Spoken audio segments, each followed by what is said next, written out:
Well, let's see what we have here. Two different snare drum stands that are designed in quite different ways from one another. So if you are a drum set aficionado and not a classical nerd, don't worry, because these snare drum stands, the lower versions of them, are designed exactly the same way. In fact, I also own the lower version of this one, and it's right here.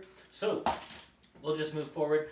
This is the Gibraltar tooth and groove mechanism stand. It's double braced, and then this is the Pearl Gyro Lock stand, which is also double braced. Interestingly enough, this is an older version of the gyro lock system. The newer version looks a little more spaceshipy, and it also has another improvement, possibly an improvement that we'll get to in a little bit. So first of all, let's talk about some advantages and disadvantages. Number one, one advantage of the Gibraltar system being tooth and groove is that once you've sort of decided where it's going to go, you can feel it locking into there as you tighten it. And then if you don't happen to tighten it enough for whatever reason, then when you put your extremely nice drum on the stand, it's less likely to fall over. But also, even if you don't tighten it enough, you can see this, I'm just going to put my hand here for safety, you can see that it just falls into the post. It doesn't fall all the way over because the center of the weight of the drum is over the unusually long claw tightening mechanism, and therefore your drum is not going to fall off of the stand, or at least it's less likely to fall off of the stand. Additionally, there are lines that have been engraved into both sides of the swivel adjustment, like angle adjustment, so you can see when the drum is level and you can tell when the drum is slightly off level.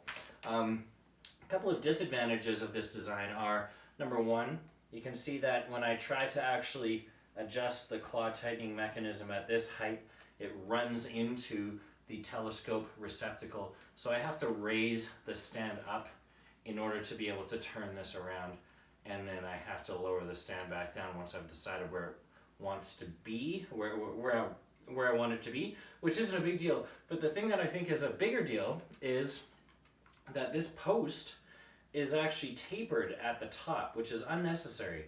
They could have just designed a larger receptacle here instead and had the post be the same thickness all the way up, which it is with this model over here. But the issue with it being thinner is that if you're not as tall as everyone else, and you have to take in consideration the height of the drum itself as well once you put it on the stand. So if you lower the stand down as low as it goes, and then you tighten the telescope all the way, then it just spins around. Like, it's not tight. So this is the lowest that the stand can go. That's a good inch or so from the lowest that it's designed to be able to go, hypothetically speaking. But that's as low as it can go without it, swiveling around on you.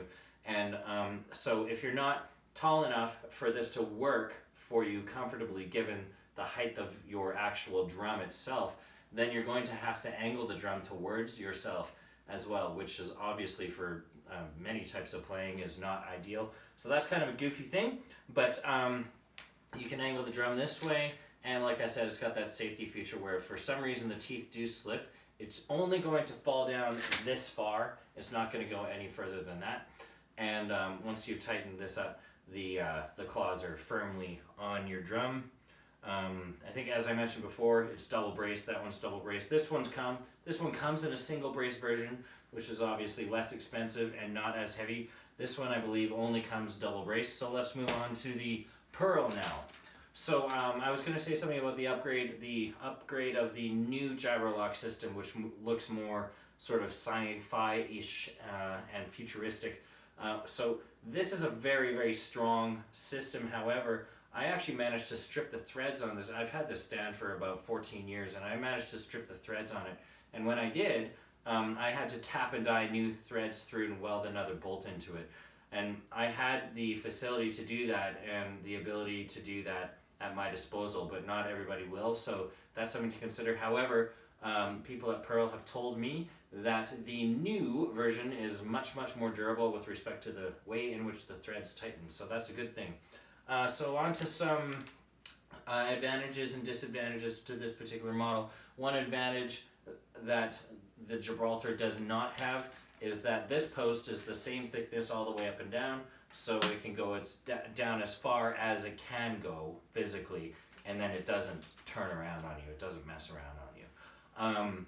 So that's one advantage. Another advantage is that your claw tightening mechanism is not going to run into anything. So when it's at its lowest height or its highest height or any other height, you can adjust the claw tightening and loosening mechanism however you want. It's not going to get in the way of anything. That's another advantage. And then an additional advantage is that it swivels in more ways. So this one only swivels on one axis. It goes this way and this way. It won't go to and fro that way. It goes east to west and not north to south, so to speak.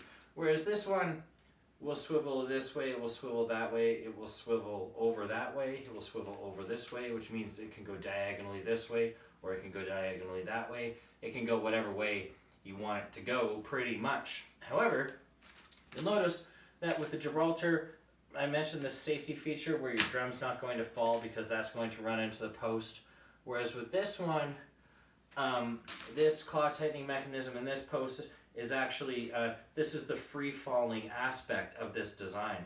So if you haven't tightened this enough, it'll just fall right over on you, which can obviously be catastrophic if you, have your nice drum on the stand and you haven't tightened it enough. So if I put my drum on, I'm just going to have my hand here for safety reasons. Like, it's going to fall on you. So you don't want that to happen, because your drum is probably worth more than the stand, although that's not always the case. But this particular drum is probably worth about 25 times what this stand is worth. So I don't want that to happen. So in any case, that is another interesting aspect of the design of this stand. Regarding collapsing them, there's a very interesting point about this stand that I'm going to get to in a minute. Regarding collapsing them and moving them, so, because it makes more sense for me to talk about that first. So you can bring the claws up on the Gibraltar, you can move the legs in on the Gibraltar, and then you can turn this all the way down, and then you have something that's this tall and that bulky, which for double brace hardware is pretty good. For the Pearl, when you bring the legs in, bring the claws up, and then put this down, you now have something that's this tall and this bulky. So it is, if you look at the height differential between the two, the Gibraltar is maybe a good 4.5 to 5 inches taller. However, the Gibraltar is clearly less bulky, and I can tell you right now it weighs less. The Gibraltar weighs less than the Pearl does. But they're both good stands to have. I'm glad I have one of each, and whenever I need to have two snares for whatever reason, I'm happy to use one for one and the other for the other one. However, this is an interesting feature about the Pearl that I wanted to point out, and I don't believe that this is a design flaw at all, because there are so many advantages to the Gyro Lock system, and obviously,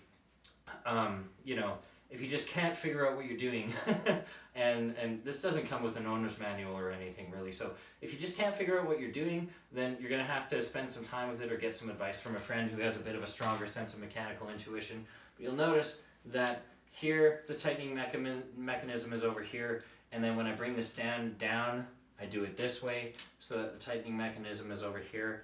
What some people will do is they'll loosen this and then they'll bring it up like that. And now the post receptacle at the top of the telescoping mechanism is in the way of this, and you can't tighten it anymore. And I've heard stories about people who actually buy this stand and then they bring it to their studio or home or whatever, and then they can't tighten it. So then they bring the claws down and they put a drum on it anyway, and then it falls and it wrecks the drum, which seems kind of silly to me, because if you look at it and you kind of just play around with it, you realize that all you have to do is either bring it up and over this way, or bring it up and over this way, or bring it up so it's perpendicular to the post, then turn it around, and then bring it up the rest of the way. And then you got it. And then when you're ready to collapse it, collapse the legs, and then you either bring this down around that way, 180, or you bring it down 90, and then rotate it around, and then bring it down the rest of the way. So if you're going to get one of these, make sure that you take that advice, otherwise you're going to wreck your drum, or you're going to be frustrated with the product, and you might even return it on the premise that it's defective, when in actual fact it's fine. It's functioning exactly the way it's supposed to. And there are your 2 snare drum stand reviews for today. Thanks for watching. Have a good one. Don't wreck your drums.